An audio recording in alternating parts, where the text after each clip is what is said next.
Hi everyone, welcome to my channel. I'm Mr.Night-Terror. If you enjoy creepypasta narrations, hit like and subscribe. I'll be posting a new video every week. So sit back, relax, and enjoy this narration. Try not to get too scared. Upon stepping into the crypt, a bone-chilling wind swept past me. My heart pounded as I was immersed in the hauntingly silent atmosphere filled with ancient, dusty books and the scent of long-forgotten tales. It was a place as enchanting as it was unnerving. I'm John. I'm a literature enthusiast who's stepping into a new phase of his life, ready to embrace the eerie aura of the crypt. The generosity of the payout for a 15-day live-in assignment at the city library's oldest section would be a lifeline for me, a buoy in the turbulent sea of my recent misfortunes. I had no choice but to accept the job as a night shift librarian, even though I was well aware of the uncanny reputation of the crypt. Living in the library was an odd stipulation, but I was more intrigued than apprehensive. The idea of being surrounded by books, even in the most unusual of environments, felt pretty comforting. My life's passion for literature cultivated my ability to remember intricate details and plot lines and key events from hundreds of books. My sharp memory had always been a subject of amazement among my friends, who often referred to it as a photographic memory. Little did I know that this skill, which I always considered pretty lame, would soon be put to the ultimate test. The crypt was more than just a library. It was a labyrinth of age-old knowledge, a place where time seemed to stand still. The old tomes stacked high on countless shelves, stretched to the arched cobweb ceiling. Shadows danced on the worn-out stone walls as the flickering light struggled against the pervading darkness. On my first day, an elderly librarian handed me a yellowed envelope with a cryptic smile. "These are the rules for the crypt," her voice echoing through the hallowed halls. My curiosity was piqued as I opened the envelope. There was a list of 15 rules, each one more peculiar than the last. Only the first rule was visible. The rest were hidden beneath a layer of incomprehensible text. The first rule read, "Never blow dust from a book." As a man of logic, I dismissed this rule as a prank or a product of someone's overactive imagination. It was an absurd rule, bordering on laughable. With an amused smirk, I tucked the envelope into my pocket. Surely no one could take such a rule seriously. Little did I know the crypt was full of surprises, and soon enough I was about to learn that there was more to this place than dusty books and creepy shadows. As an ardent lover of logic and reason, the first rule seemed nothing more than a harmless prank. Never blow dust from a book. The simplicity of the instruction contrasting the solemnity of the word never. That someone took the time to pen down such a ridiculous rule was amusing at best. After all, who heard of a library where no one could clean the books? I chuckled to myself, shaking my head at the absurdity. How harmful could a little dust be? But as the darkness outside deepened, a sense of unease began to cloud the back of my mind. Once a place of comfort and solace, the library now seemed like an impenetrable maze of shadows and whispers. Every creak of the wooden floor, every rustle of the pages, and every faint gust of wind against the ancient windows seemed to carry a hidden warning. However, I chose to brush off the apprehensions. A job was a job, and I wasn't about to let a worn-out piece of paper unnerve me. The more I stared at the solitary rule, the more ridiculous it seemed. But as I was soon to learn, there were things inside the crypt that defied reason and logic. Stepping into the crypt was like stepping into a different era. The dust-laden cobwebs hanging between the towering bookshelves looked like lace curtains, adding an eerie charm to the place. A musky smell of old paper and forgotten knowledge filled the air, making my stomach flutter with anticipation and dread. As I entered, my footsteps echoed ominously in the vast, dimly lit space, amplifying my feelings of unease. My eyes were drawn again to the faded envelope, its dull yellow hue a testament to its age. I unfolded the parchment, and my gaze fell upon Rule 1. Penned in ornate handwriting, "Never blow dust from a book." My lips curled into a wry smile as I discarded it to one side. I told myself it must be an elaborate prank by the previous librarians. The hours ticked by, the quiet hum of the crypt only broken by my occasional footsteps as I moved from one bookshelf to the other. I then encountered a hefty, dusty tome tucked away in a forgotten corner. It was thick with dust, the silent observer of years of neglect. Despite the oddity of the rule, I disregarded it as a mere prank, and my hand instinctively reached out to the book. Blowing off the dust from an old book had always felt like a small ceremony to me, marking the beginning of a journey into the lore within its pages. With that thought, I blew off the dust. It spiraled upwards, creating a small whirlwind of particles that caught the faint moonlight from the window high above. What happened next was something I could have never predicted. The silent library seemed to come alive. It felt as though it shuddered, waking up from a deep slumber. As the dust particles danced and twirled in the air, they coalesced into shapes that soon morphed into translucent figures. A sudden gust of cold wind swept through the library, making me shiver involuntarily. The figures started to scream, their voices echoing the vast library, resonating with a bone-chilling intensity. The sound was harsh, like a language not of this world, and it scraped against the silence, threatening to tear it apart. These spectral shapes moved restlessly, contorting in ways that defied the natural laws of the world I knew. I could feel a chill running down my spine as the temperature in the library plummeted. The figures lunged at me, their transparent forms seething with a cold, unfathomable rage. As their shrieks filled the library, the lights flickered violently. The crypt shadows seemed to twist and dance in the dim light, forming a strange, grotesque shapes on the walls. The open tome on the table rustled. Its ancient pages seemed to respond to the specters. Then, as quickly as they had formed, the apparition started to dissolve back into the dust, leaving me in a horrifying silence again. As I stood there, my heart pounding violently, I looked down at the book. The words on its pages had rearranged themselves to form a chilling phrase. "The rules are not a joke." A clawing terror replaced my earlier dismissal of fear. The wind seemed to echo the phrase repeatedly, driving the harsh reality of my situation deep into my being. The second night found me staring at the piece of parchment I'd previously dismissed as a joke, but now the paper was blank, save for 2 lines written in the same ornate handwriting. "You disobeyed the first rule. Now you will not be able to see the next rule until you suffer the consequences first." The message sent a cold shiver down my spine. Right then, I decided to avoid repeating the mistake I made with the first rule. As I settled into the night's routine, I noticed a soft rustling coming from the history section. At first, it was barely noticeable, almost like a distant sound of leaves stirring in a soft breeze. I told myself it was just an old structure of the library settling, or maybe my imagination was playing tricks on me. But my heart pounded in my chest as if it knew something my mind refused to accept. The soft whispering gradually grew louder, becoming a chorus of murmurs that made the fine hairs on the back of my neck stand on end. Soon the drones changed into desperate cries that echoed through the grand expanse of the library, drowning out any other sound. Then they appeared, spectral soldiers in battle armor, their translucent forms seeming to rise from the library's stone floor. They ran through the aisles of books, their ghastly wails filling the air as they reenacted ancient battles right before my eyes. I could hear their screams of pain and fear, their cries bouncing off the library's walls, shaking me to my core. They seemed unaware of my presence, lost in their own world of eternal war. My trembling hands reached into my pocket, pulling out the stained yellow envelope.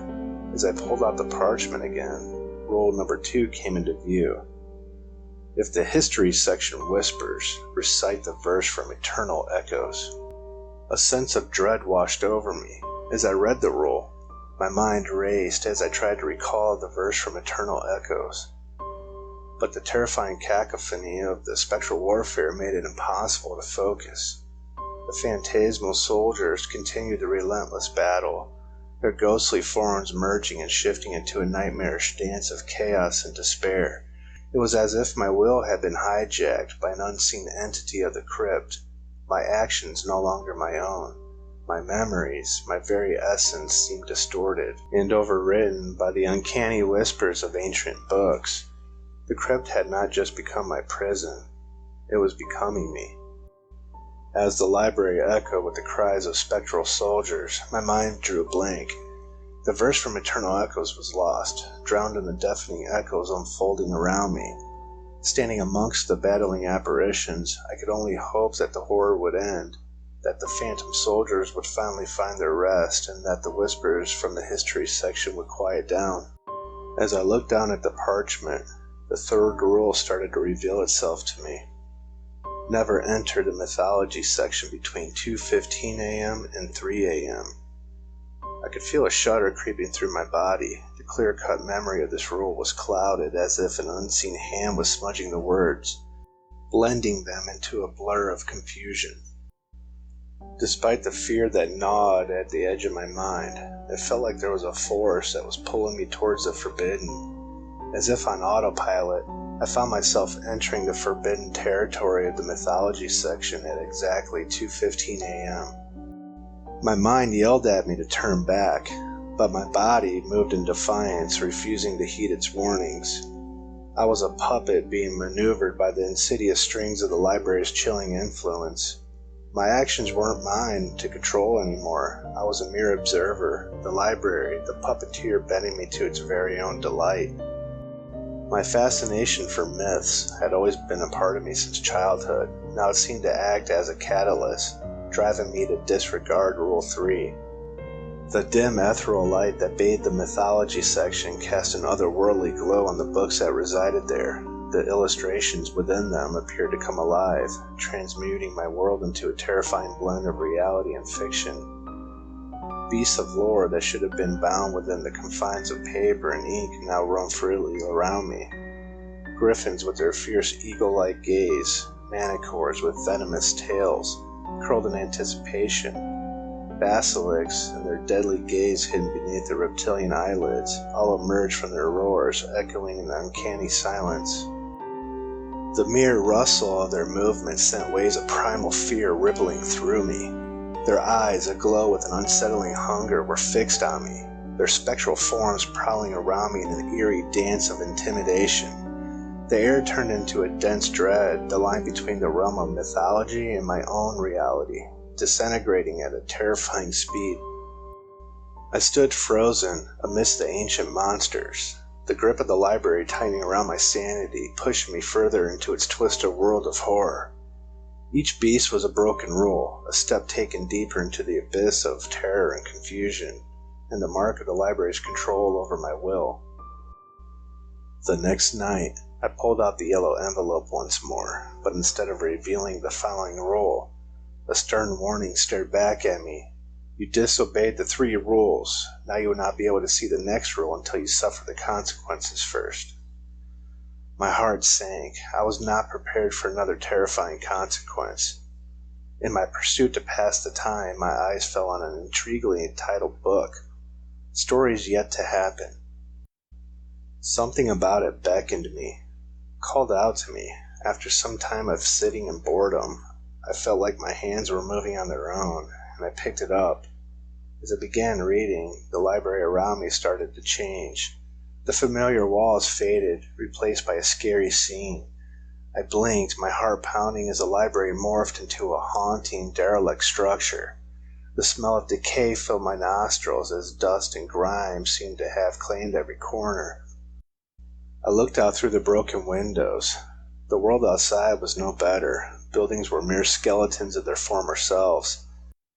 The sky a sickly green hue as if poisoned. Flames of war raged far and wide, casting eerie light on the devastated landscape. The scene that unfolded around me was horrifying. It was a future I could barely recognize, a dystopian vision filled with destruction and despair. I stood frozen, the silent witness to mankind's downfall. The once thriving civilization was now nothing more than ashes and memories. With a sudden jerk, I was back in the present. I gasped for breath, my heart racing. The horrific future vision was still fresh, playing like a broken record in my mind. The library around me stood just as it had before the terrifying vision. Its familiar quiet starkly contrasted the chaotic future I'd just witnessed. With shaky hands, I reached into my pocket and pulled out the yellow envelope. The paper that had been blank earlier now held the next rule. Number 4, do not read from stories yet to happen. Like it was almost taunting me. The 5th night at the crypt began much like the previous ones. Reaching into my pocket, I pulled out the yellow envelope, my hand shaking with a mixture of anticipation and dread. But once again, the page was blank. Save for the chilling note, suffer the consequences first. I swallowed hard, feeling an icy knot of dread in my stomach. As I prepared myself for another night of unknown terrors, I noticed an elderly woman hobble into the library. She seemed frail and harmless, certainly out of place in the eerie setting. Her hunched-over form and shaky hands brought out my sympathy. Despite the unnerving happenings of the past nights, my instinct to help kicked in. I rushed to her side, ignoring the voice in my head that warned me against it. As I reached out and gently touched her arm, the world seemed to stand still. The frail woman began to transform. Her body swelled grotesquely, her once wrinkled skin stretching and twisting. Her eyes turned a chilling, glowing red, casting an ominous glow in the dimly lit library. A low chuckle rumbled from her, escalating into a terrifying, demonic laughter that filled the library, making the books quiver on the shelves. I stumbled back in horror, the image of the monstrous entity replacing the frail old woman forever etched into my memory. I groped in my pocket, my hand finding the familiar piece of envelope. I pulled out the paper, and there it was, the 5th rule now visible. Never help the old woman. My heart pounded in my chest, every instinct screamed at me to flee, but there was nowhere to go. I was trapped in this nightmare, with another broken rule, another consequence endured, and the realization that the crypt wasn't done with me yet. On the 6th night, the library's usual stillness was broken by the subtle pitter-patter of small paws. It was Nero, the library's resident cat. He appeared from the shadows, his sleek black fur gleaming under the dim light and his piercing yellow eyes unnerving. My hand went to the yellow envelope in my pocket, but just like before, the paper only bore the chilling note, suffer the consequences first. I'd always had a soft spot for cats, and Nero was no exception. His yellow eyes seemed to call to me. There was an irresistible urge that made me stretch out my hand towards Nero. But when I was about to touch her fur, the lights in the library flickered and died. Darkness swallowed us whole. Suddenly, the library's influence in my mind seemed to wane. Like a radio signal lost in a storm, old memories, hazy and elusive, started to fill my head. Images of a past life, fragments of happiness and normalcy, began to play in front of me like a broken film reel. But the lights flickered back on just when things started to make sense. I blinked against the sudden brightness and looked around. The library was back to its usual state. Its grip on my mind reinstated. The memories faded away like a wisp of smoke. Nero was gone. Fumbling in my pocket, I pulled out the yellow envelope again. Rule number 6 was now visible on the paper. Ignore Nero the cat. I unintentionally obeyed the rule, but when I tried to think why I was doing this, my mind started to glitch. When I tried to think about my past life, something happened that caused to disrupt my attention. After some time, a note on my table told me there was a power outage in the library, causing the lights to turn off. I did not understand why my mind started working normally again when the lights went out, but as soon as I lay on my bed, my eyes closed, and I went into this endless corridors of sleep. As days slipped into nights, my time at the crypt took on a disturbing rhythm. The library air, heavy with the scent of decayed paper and eerie silence, clung to me like a second skin, its effects seeping into my mind, muddying my once sharp thoughts. I had always prided myself on maintaining a clear, organized mind. My love for literature and my past job had necessitated it, But now, under the influence of this timeless space, my thought process seemed to slow.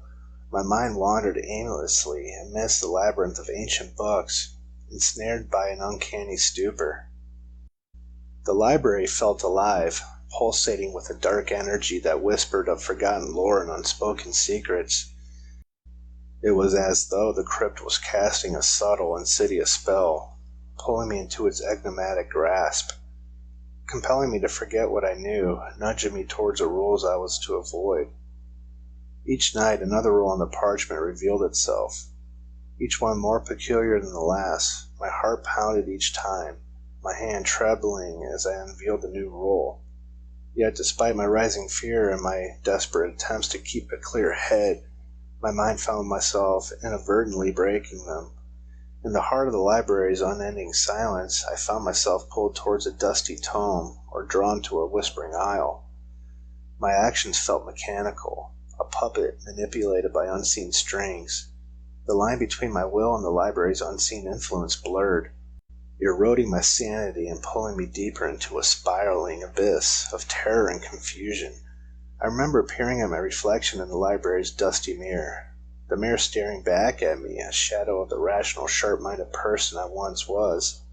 His eyes held a haunted look, his features drawn and pale under the restlessness onslaught of the library's twisted game. I felt a glowing fear gnawing at the pit of my stomach, the reality of my situation slowly dawning on me. The crypt was not just an old library, nor was it a simple collection of books. It was a sentient entity, a malevolent force playing a dangerous game, using me as a mere pawn in its haunting maze. The next day's dawn woke me, my sleep tormented by haunting nightmares. The first thing I did was fish out the yellow envelope from my pocket.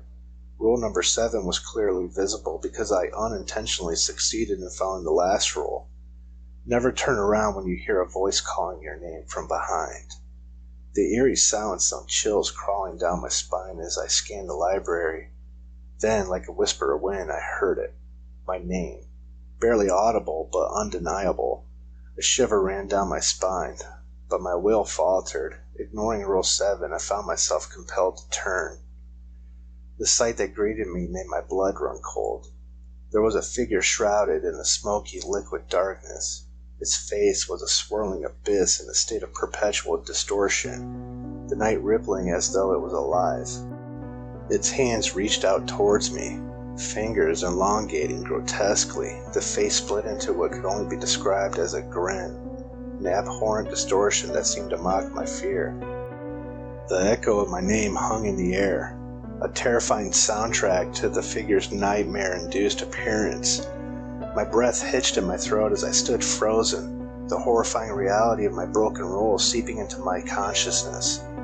The 8th night descended, and I was once again left in unforgiving clutches of the library.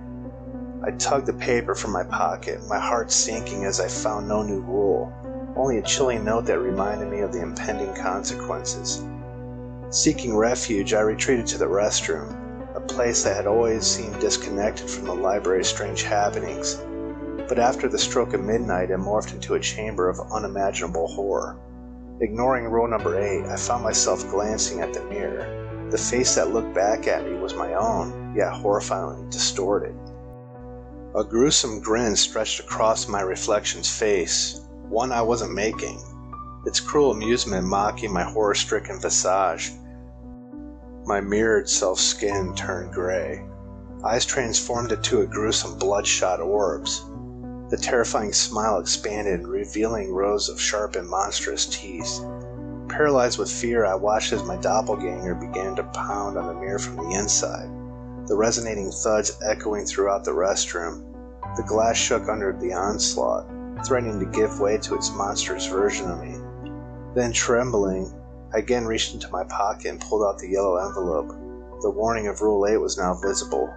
Never look into the restroom mirror after midnight. The realization sank into me, a heavy dread pulling in my stomach. I had broken a rule again, and I could only brace myself for the sinister aftermath. On the 9th night, my resolve was steeled. I had weathered the last 8 nights, learning, albeit pretty harshly, from my mistakes, eager to prepare myself for the night's terrors. I fetched the yellow envelope, but the paper inside was eerily blank. Time slipped away as I aimlessly roamed the library. In the silence, laughter bubbled up from the children's section. Once a realm of innocence and joy, it now echoed with a sinister melody. Despite the growing unease, I was lured towards the ghostly laughter, hoping to unearth its origins. As I crept closer, the childish laughter twisted into a shrill of wails of dolls. My heart pounded in my chest as the dolls on the nearby shelf contorted their painted faces. Their joyous expressions warped into grotesque grimaces. Their once friendly smiles now twisted in silent screams. Their glass eye glowed with a disturbing intensity, and their tiny limbs started to move, reaching out to me in an unnatural dance of anguish. Then, a doll's finger brushed against my leg, and the searing pain tore through me. I looked down to see the finger digging into my flesh, ripping it open with a surprising force. I reeled back, slamming the door shut on the nightmare spectacle. With trembling hands, I took out the envelope again. Now visible was the 9th rule. Ignore the laughter coming from the children's section. The remorse washed over me once again. I had broken yet another rule, and the penalty had been severe. I clutched my wounded leg, swearing to myself that I would not be led astray again. On the 10th night, I found myself grappling with the aftermath of my previous blunder. Eager to arm myself with knowledge, I drew out the paper from my pocket. To my dismay, it bore no new rule, only the chilling note reminded me of the looming punishment for my disobedience. An icy wave of dread washed over me. I felt a gaze, like unseen eyes, dull into my back. Trying to quell my rising panic, I brushed it off until a scattering of books tumbled from their shelves, their thuds echoing throughout the hushed library. The air thickened around me with an otherworldly presence, making goosebumps rise on my skin. Despite my anxiety, I swiveled around, and the sight that greeted me froze my blood. There, levitating in midair, was a figure swathed in inky darkness. Its piercing red eyes glowed with the unholy wrath. It advanced, floating closer, and the air around me turned frigid. Every fiber of my being wanted to flee, yet horror held me in place, my feet rooted to the cold library floor. With shaking hands, I pulled out the yellow envelope from my pocket. Now the 10th rule was visible. Never turn around if you feel a presence behind you. A sickening wave of regret flooded me as I realized I had once again unwittingly broke the rule. I held my breath, bracing myself for whatever horror was yet to come. On the 11th night, I found a small glimmer of hope when I unfolded the paper from the yellow envelope, and I found that the 11th rule was inscribed. It read, "No matter what happens, do not answer the phone." I was met with a foreboding addition in the form of a note tagged to the bookshelf that read, 10 days past, and from now on, the next rules will be visible. But the consequences of breaking the rules will be more sinister. As I absorbed the unsettling words, the deafening ring of a phone shattered the library's silence. I jumped, a fresh bolt of fear coursing through my veins, alone and uncertain. I considered ignoring it until a text message flashed on my cell phone. It was from my cousin. It was urging, "Please pick up the phone, it's urgent." Confusion swept over me. How could my cousin know the library's number? A surge of worry caused me to disregard rule number 11. I picked up the phone. No sooner had I placed the receiver against my ear than I was greeted with a scream so piercing it reverberated through my very bones. It was a symphony of torment. Cries of despair and pleas for mercy emanating from tortured souls echoing through the line.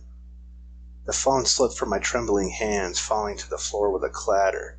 Yet the terrifying screams persisted, filling the library with a sinister soundtrack of pure dread. When I instinctively touched my ears, my fingers came away wet with blood. A cold shiver ran down my spine as I hastily cleaned up.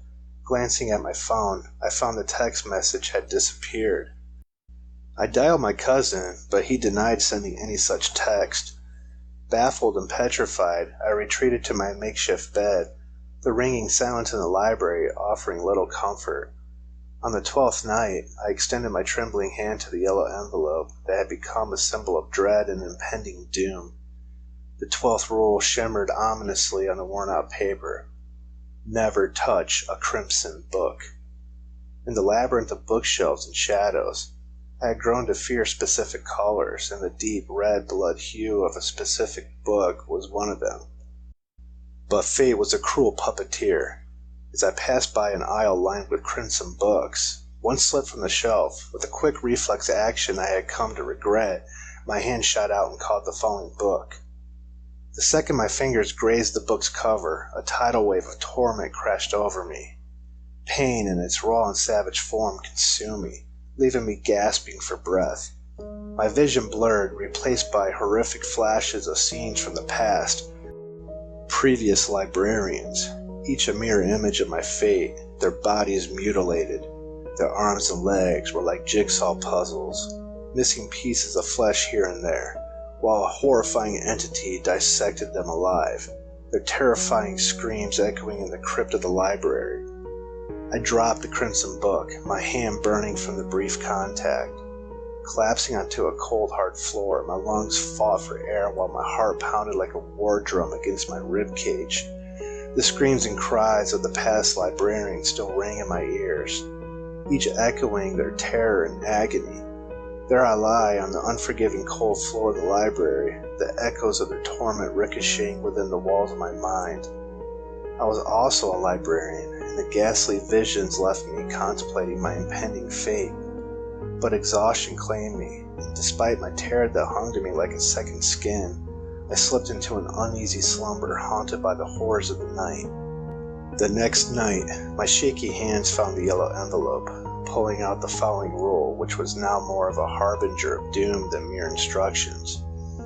Rule number 13 was inked on the paper. Always acknowledge the gentleman in Victorian attire. The gentleman was a constant, a mysterious figure who strolled into the library every night, hands folded behind his back, lost in a close inspection of the bookshelves. He was dressed in clothes that belonged to another era. A crisp, Victorian suit that hinted at age long past. The rule was clear about him. I was to acknowledge him with a simple nod or a greeting. However, the terror from the previous nights consumed me, pushing me into a state of constant dread and paranoia. In this state, I overlooked the Victorian gentleman's presence. My lapse of attention had swift and horrifying consequences. The library erupted into chaos, bookshelves quaked violently, and books soared through the air like lethal projectiles. Cold laughter, devoid of any warmth or mirth, filled the library, amplifying the terror, but the horror was far from over. The Victorian gentleman in his quiet, menacing grace picked up Nero, the black cat that had been my only semblance of company in this daunting place. In a scene that was too horrifying to watch, he bit into Nero's neck, peeling her skin back with his teeth.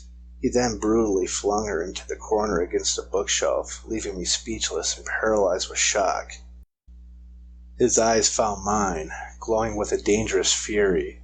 He held my gaze for what felt like an eternity before he vanished, leaving behind the library in disarray and deep, gut-wrenching fear in my heart. On the 14th night, I reached into my pocket and pulled out the yellow envelope, revealing rule number 14, one that I found baffling. Never pick up a book that falls off the shelf. It seemed so innocent, so mundane in contrast to the other rules. But as I was soon to discover, every rule in the crypt had its own terrifying consequence. That night, as I walked through the familiar aisles of the library, I saw a book fall from the shelf and landed with a soft thud on the floor. With a mind already filled with the anxiety of previous nights, I forgot the rule and instinctively reached down to pick up the fallen book. Instant regret surged through me. The moment my fingers brushed the cover, I was thrust into a dark and terrifying narrative of the book. I found myself in the shoes of the protagonist, my surroundings shifting from the familiar walls of the library to the dense and ominous canopy of the forest. I was running, my heart pounding in sync with the rhythm of the desperate footfalls. Behind me, grotesque creatures with glowing eyes and gnashing teeth gave chase. I felt every bit of the protagonist's fear, every gasp for breath, every pulse of adrenaline. It was as if his fear was my own. The world around me became a blur of twisted branches and shadowy figures. In my blind panic, I tripped over a root, my body crashing onto the forest floor. The creatures closed in, their grotesque forms towering over me. I felt their monstrous hands tear into me, ripping me apart piece by piece. I was in pain indescribable, a torment far beyond any earthly suffering. And then, just when I was certain I had met my end, I was back. I was back in the library. The fallen book released from my trembling grip, my heart hammered in my chest as if I truly lived through that horrific chase. I was left panting, the lingering echoes of my protagonist's fear still coursing through my veins, a chilling reminder of the dreadful power that lay within the library's rules. My reality contorted and morphed with alarming frequency. Moments of mundane library routine would twist into grotesque, horrifying scenarios that sent ice-cold trembles of fear creeping down my spine. The towering bookshelves would transform into endless labyrinths, the harmless rustle of pages turning into blood-curdling screams of specters lost in time. My memory, once a faithful ally, turned against me.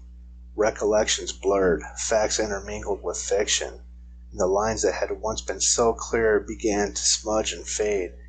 Each misstep led me to violate another rule, each error deepening my plunge into the unfathomable depths of the crypt's nightmarish game. I could feel an insidious force at work, the library's dark energy tugging at the strings of my consciousness. I was a puppet in its hands, dancing to its ghastly tune. I was driven into a trance-like state of forgetfulness and confusion, each thought slipping through my grasp like sand. The person I saw in the mirror was not the John I knew. The sharp, quick-witted librarian had been replaced by a confused, terrified figure, his eyes darting around in fright, his hands trembling. His reflection in the dusty mirror was that of a man besieged by the unfathomable, drawn deeper into a vortex of chaos with every passing moment. The crypt transformed me, its chilling influence seeping into the very marrow of my being. With each broken rule, each terrifying encounter, the realization grew. I was not just in the crypt, I was becoming a part of it, a part of its malevolent game, a pawn in its insidious plot, a character in its chilling narrative. On the 15th night, I once again reached into my pocket, retrieving the yellow envelope to reveal the next rule. Rule 15 seemed harmless compared to the others, deceptively easy. Always greet Mr. Eldridge with "Good evening, Mr. Eldridge." But in the pandemonium of the last night, I forgot. As the clock struck midnight, I found myself standing before Mr. Eldridge.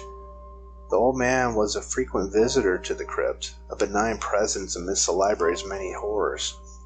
He wore his age-like badge of honor, face etched with wrinkles that spoke of wisdom and time. Tonight, however, the usually harmless Mr. Eldridge was anything but. Forgetting to greet him, I saw his placid face twist into a mask of fury. His skin grew deathly pale and his eyes became hollow pits. He let out a guttural growl that seemed to echo from the darkest corners of the earth. His frail form expanded, morphing into a massive specter that loomed over me, threatening to swallow the library and me in its wrath. The once gentle Mr. Eldridge began to tear off the skin from his own fingers, his horrifying transformation illuminated in the library's dim light. He had commanded me to follow suit or face a fate worse than death. Terrified and cornered, I felt as if I had stepped into a nightmare. With shaking hands, I began to peel off my own skin. Each tug brought forth an unbearable pain that coursed through my veins, a sickening mix of fear and dread tightening its grip on my heart. It felt surreal, as if I was hallucinating. But the sight of my own blood dripping onto the cold library floor shattered that illusion. I had peeled off nearly all my skin, my hands and my arms, a gruesome sight of exposed veins and raw bleeding flesh. The realization of what I had just done crashed into me like a tidal wave. Overwhelmed by the shock and excruciating pain, I screamed, the sound echoing off the library's ancient walls. Before I lost consciousness after violating the last rule, I found myself in a terrifying new form. I had become a spectral figure, an insubstantial ghost trapped within the walls of the library. My body had faded into the ether, leaving behind an otherworldly presence that lingered in the echoing sounds of the crypt. I was no longer confined to the realm of the living, but with the spectral existence came a chilling sense of helplessness, and I knew that I had been played by the malevolent entity of the library, and it used me for its sinister purpose. I could watch the world around me, but I was unable to interact with it. The library had become both my jailer and my prison, its ominous shelves my everlasting companions. A new librarian stepped into the library one night, a fresh recruit assigned to the graveyard shift. I watched as he walked in, his eyes filled with a naive curiosity, mirroring my own on my first night. He too dismissed the first rule, much like I had done. The same skepticism clouded his face, the same disregard for the old, seemingly trivial edicts of the library. I longed to warn him, to tell him about the nightmare that awaited him, but I was bound to my spectral form, incapable of any physical interaction. The agony of being unable to prevent another soul from falling into the same trap was almost too much to bear. The realization of my eternal punishment began to seep into me. Each night, a chilling echo of the past.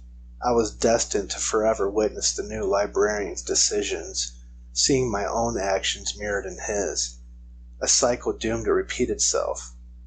The crypt's horrific nature revealed itself over and over. Each replay was a haunting reminder of my own mistakes. An endless loop of my transgressions played out in the new librarian's tenure, teaching him the rules, importance in the cruelest way possible.